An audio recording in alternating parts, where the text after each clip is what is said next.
Цаана уу. Өнөөдөр ийм хаврын үр орсон төдийн дуу цангилсан хаврын нэг сайхан өдөр байна.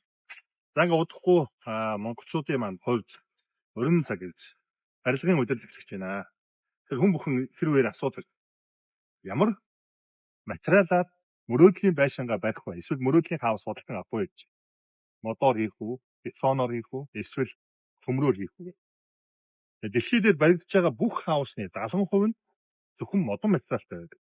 Яагаад мод вэ гэж юу? Мод нь төмөр, бетонтой харьцуулбал дулаан тусгаарлах чадвар хавьгүй дээр өндөр байдаг бөгөөд байгалийн амьд материал учраас хүнд халуун дулаан мэдрэмж, чийгшлийг хөдөлж удах, дууг шингээ мөн таатаа мэдрэмжийг төрүүлдэг.